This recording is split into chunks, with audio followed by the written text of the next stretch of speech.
Hey out there, admins, how we doing today? I was going to try to make this one fairly brief. It's not going to be because there's a lot of things we need to cover. Um, some of this I went over in the last video and email, but I just want to make sure everybody's kind of on the same page. So right now we know that the IRS has told all lodges that we have to file electronically come this year. Again, Moose International is looking into that. You know, the Moose year doesn't even end till May 1st.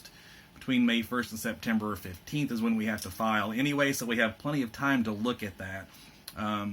Many lodges, if you have a CPA doing those taxes, you may want to speak to them because they probably already have the program to do that. Moose International, again, is looking to see what programs are already out there available and or if we can use the QuickBooks through Intuit with their service to fill those out electronically also. So again, I don't need any more phone calls or emails. They're working on it. We've got time. Wait till further instructions. Also, again, the lodge safety inspection form is open now, and some lodges have already done that, and I appreciate that. We need to get that filled out. The normal deadline is May 15th.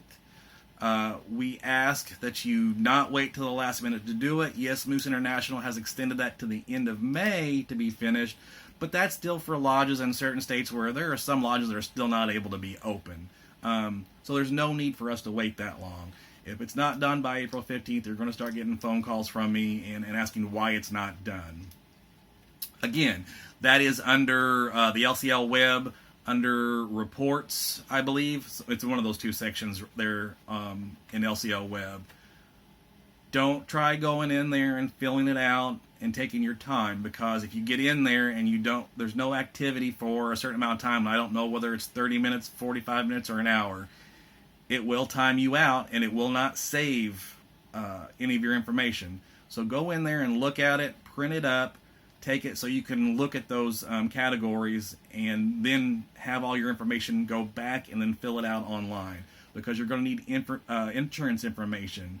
You're going to need some other type of information. You're going to have to go and look around the lodge and then fill that out later. So don't try doing it all from memory. You'll mess it up and have to do it all over again. Also, when you do fill that out, when you hit save and submit, make sure you get that green line at the top that says it's saved. Look for that, because last year we had that problems again. People were filling it out, didn't save it, clicked out of it, off of Chrome, off the internet, and then it didn't save because they never hit save and submit. So you want to make sure you're hitting save on that. Also along the lines, as we're talking about the lodge safety inspection, it's springtime. And we seem to run through this problem in the spring and in the winter, vice versa. Lodges not preparing for the upcoming weather. So I see lots of lodges right now that, I saw this during the winter time, that have gotten fans in their social quarters or somewhere in their building, ceiling fans, especially since we've went non-smoking and they've removed those smoking fans with regular fans, that we're not using the fans properly. Remember, those blades are at an angle for a reason. In the wintertime, you want them to blow backwards, so it's blowing air up and down and around the building, the room, and it does heat the room better that way, and it does reduce your heating cost. And when you want it to cool, they should be going the other direction so the air is blowing down. I've been to a couple lodges that never changed them over the winter, or they changed them in the winter, and I see now it's warming up. They still haven't turned them to cool. Also, your air conditioning units, we need to make sure we're changing those furnace and HVAC filters often. We need to make sure that if we're buying the nice ones that, now that we're non-smoking, we may not have to change them every month, but it should be at least every 2 months. Again, if you only have one square unit in a small social quarters and it's taking in all there, you may want to change that more often. We also need to make sure that when we're putting those filters in, that we're initialing them and dating them so we know when they were changed. That's really important for you guys, or if you have a janitor or someone on the boards changing those, they know when it's been done and needs to be done on a regular basis. Same thing with those air conditioning units outside.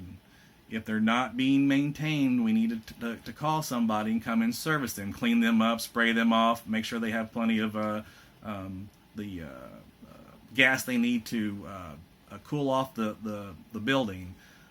If you're not calling somebody, a professional, to do that, and you're someone in the lodge doing it, make sure it's somebody that knows what they're doing, so they're not just taking a pressure washer to those units and then messing up the fins and the grills on there so they don't work right. You make sure somebody knows what they're doing, but those need to be cleaned.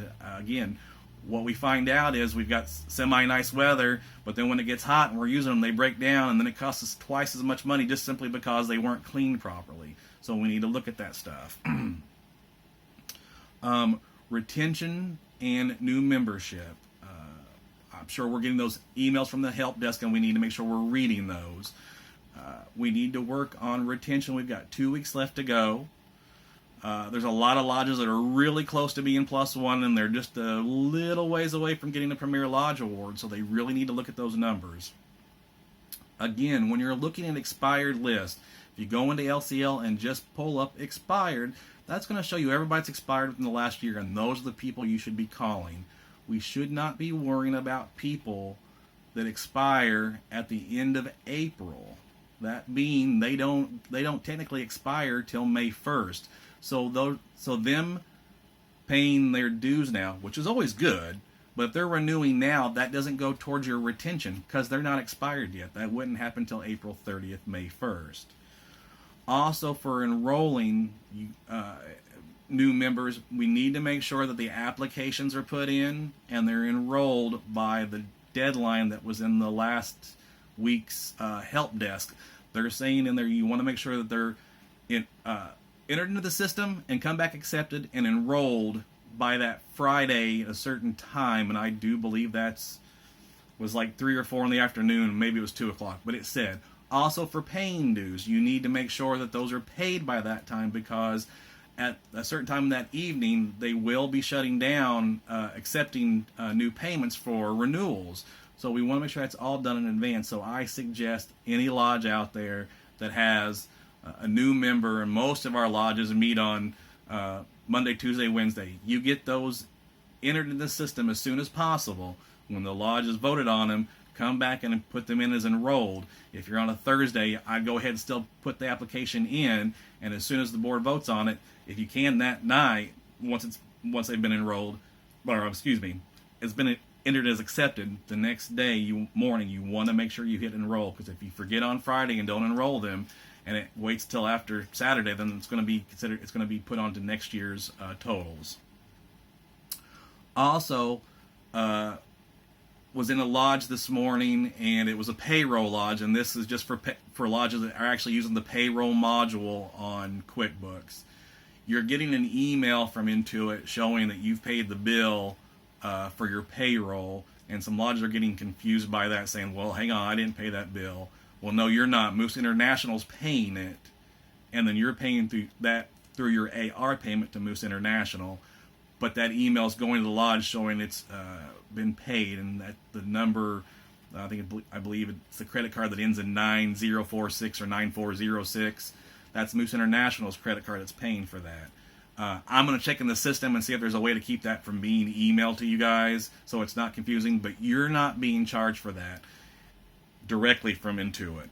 They're charging Moose International on their credit card, and you, the lodge, are paying Moose International through your AR payment each month, so don't get confused. And again, that's only for lodges using the payroll module that's getting that email.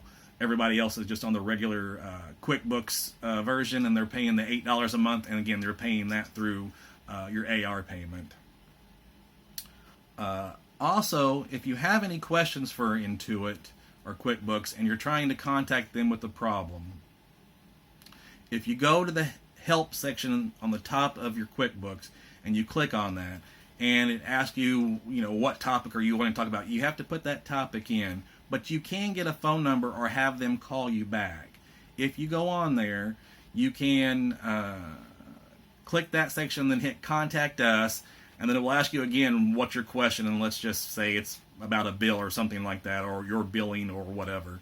You click on that and then hit continue. It's going to give you the option for like a live chat, or below that it's going to say for them to contact you, the lodge, or wait online and wait for somebody to answer, and it may be a while. This morning I was at a lodge and they clicked on the have Intuit call the lodge. He clicked on it. It had, of course, the administrator's name and phone number in it, which is what should be on there, because that's what's been entered in the system. And it said it would be about 6 minutes before they contacted somebody. It gave them a time on there, and they actually called back within 5 or 6 minutes, so they are good about that. Again, I know I'm just telling you on a video. I'm going to send out an email probably in the next week with a picture, step by step, of how to get to that, and have them be able to contact you directly. A lot of information going on. That was over 10 minutes. I do apologize for the length. I do appreciate everybody and everything they're doing right now. One Moose is quick away. And just real quick on that too, again, when May 1st happens, the women will not necessarily roll right over into the LCL web on May 1st. They're saying it may take 7 to 14 days. It may take a week or two before those start showing up. So don't call me on May 1st or 2nd or on that Monday following and saying the women aren't showing up. They're not going to necessarily yet. We got to give them time to convert everything over. Again, thank you very much. You guys have a good day. We'll see you next time. Bye-bye.